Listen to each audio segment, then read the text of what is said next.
Bonjour et bienvenue dans une nouvelle vidéo de Samcha Guidance.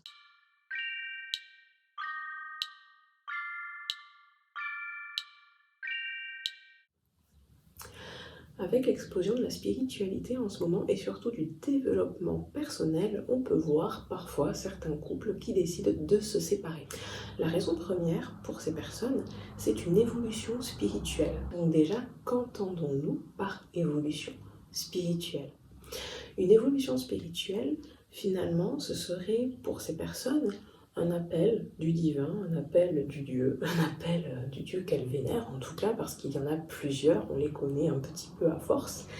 Et on peut dire que ce genre de situation, effectivement, peut mettre en place, on va dire, un éveil spirituel, de nouvelles routines, de nouvelles situations dans notre quotidien que l'autre personne ne comprend pas forcément. Par exemple, on peut faire des prières à la lune pour demander une guidance, on peut par exemple faire des chèques d'abondance, il y a énormément de techniques, on peut commencer à tirer les cartes, on peut commencer à faire ce genre de petites routines qui parfois, quand elles sont mal comprises des uns et des autres, peut créer, on va dire, des conflits. Pas des conflits dans le sens tu ne me respectes pas, mais plutôt des conflits dans le sens c'est bizarre, tu es en train d'avoir des nouveaux comportements et finalement ces nouveaux comportements-là, je ne les comprends pas et j'ai l'impression qu'ils créent une distance petit à petit entre toi et moi.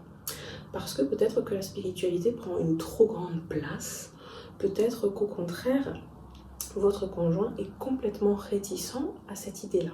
Sachez que peu importe, en fait, entre guillemets, l'évolution spirituelle que vous pensez avoir, à partir du moment où il y a de la tolérance dans une relation, de la tolérance dans un couple, il n'y a pas de raison que l'amour cesse. L'amour, c'est de l'amour. Point. Maintenant, il faut voir quel est le degré finalement d'amour qu'il y avait déjà à la base dans votre relation. Est-ce que finalement votre relation a été créée sur des fondements assez solides pour que chacun de vous puisse vaquer à ses occupations sans qu'il y ait la peur de la rupture derrière? Car c'est toujours ça en fait. En règle générale, dans ce genre de situation où l'ego essaye de se mettre en place, l'ego va me faire peur en me disant écoute, là, maintenant, tu es trop différent, tu es trop différente, il va falloir que cela cesse, ou bien la relation va s'arrêter. Un éveil spirituel n'est pas un conflit avec l'autre. Un éveil spirituel, c'est un amour qui se transforme encore plus en amour divin, c'est-à-dire un amour épuré de tout ce que l'ego peut imaginer pour nous inquiéter. Donc, si vous vous séparez de votre conjoint par peur, finalement, que vos différences fassent que vous ne puissiez plus vous entendre, finalement, non. La différence, ce sera simplement que vous aurez des occupations qui seront différentes de lui. Vous pouvez vous réserver des moments justement pour y vaquer. Lui peut aussi se réserver des moments pour y vaquer.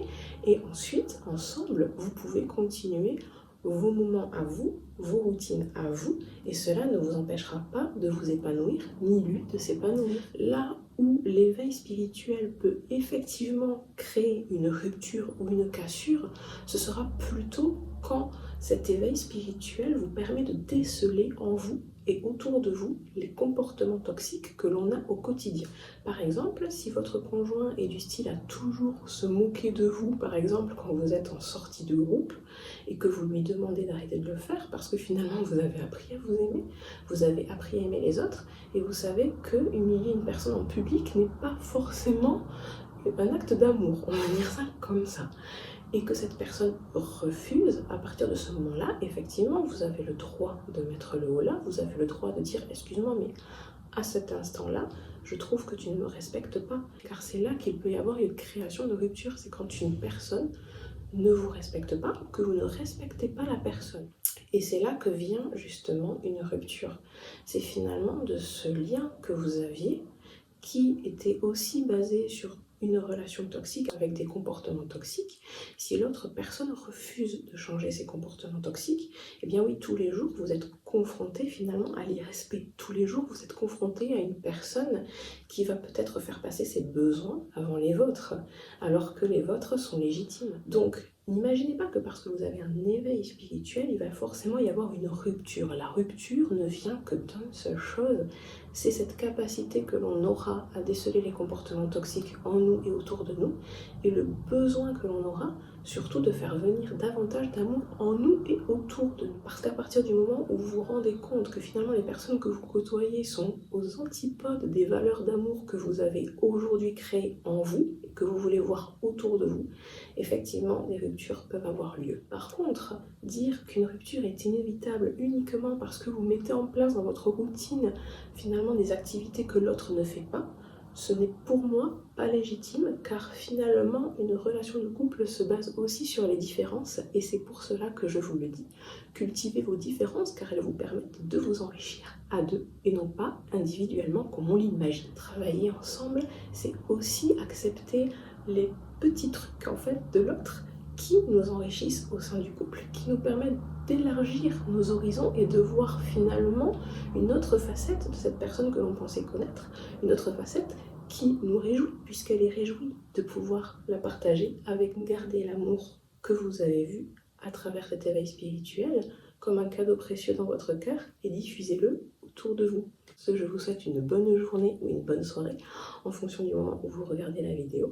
À la semaine prochaine, bye bye.